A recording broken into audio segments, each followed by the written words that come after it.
मनीष झा हमारे संवाददाता हमारे साथ जुड़ रहे हैं। मनीष, चूंकि आप लंबे वक्त तक रूस में रहे हैं, आपने इसको सब कुछ करीबी से देखा है, ऐसे में ये आज की मुलाकात बेहद अहम हो जाती है। और जैसा प्रोफेसर मैक्सिम कह रहे हैं, इस बात की कोई गारंटी नहीं कि अगर शी जिनपिंग वहां पहुंचते और कोई फॉर्मूला सुझाते हैं शांति वार्ता का लेकर, तो वो वेस्ट को एक बार फिर से एक्सेप्टेबल होगा। आपकी क्या राय है? बिल्कुल, देखिए, सबसे पहले तो प्रोफेसर मैक्सिम का धन्यवाद, और उनकी हिंदी देखकर निश्चित तौर पर हमारे तमाम दर्शकों को भी अच्छा लगा होगा कि एक रूसी प्रोफेसर जिस साधारण तरीके से और जिस शानदार तरीके से हिंदी में अपनी बातें रखते हैं। बहुत बहुत धन्यवाद प्रोफेसर मैक्सिम आपका।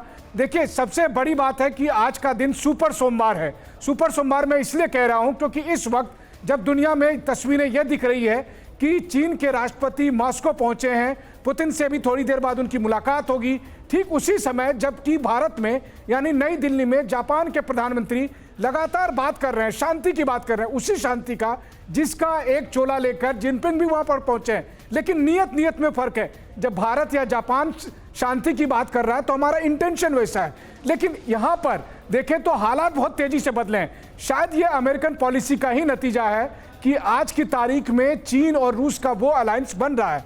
हालांकि ऐसी स्थिति में यह भी देखने की बात होगी कि चीन और रूस के संबंधों के बीच में रूस भारत के साथ अपने संबंधों का संतुलन कैसे स्थापित करता है। लेकिन इसमें कोई दो राय नहीं कि यह मुलाकात बहुत बड़ी मुलाकात है, खासकर तब जबकि चीन में यह एक डिसीजन बन चुका है कि हम रूस को हथियार भी सप्लाई करेंगे। वैसे में कुछ भी नई इबारतें लिखी जा सकती है। मनीष, मैं कह रही हूँ जिस तरीके से ज़ेलेंस्की का 10 पॉइंट पीस फॉर्मूला रशिया को एक्सेप्टेबल नहीं था, वैसे ही शी जिनपिंग का 12 पॉइंट पीस फॉर्मूला वेस्ट को एक्सेप्टेबल नहीं है। तो शांति की जो बातचीत है या फिर कोशिश है वो तो डेड एंड पर जाती हुई नजर आती है।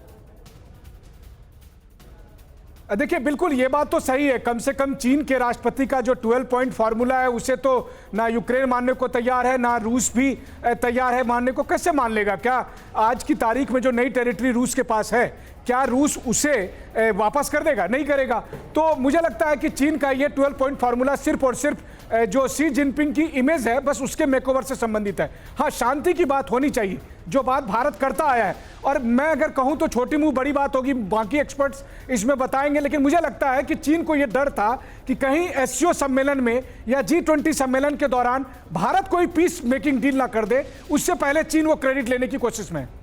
जी द्विवेदी सर, आपको क्या लगता है कितने चांसेस इस बात के हैं कि सीधे तौर पर चाइना भी इस युद्ध में शामिल हो जाए? हालांकि ज्यादातर एक्सपर्ट्स नहीं मानते हैं कि इतना बड़ा रिस्क चाइना लेगा।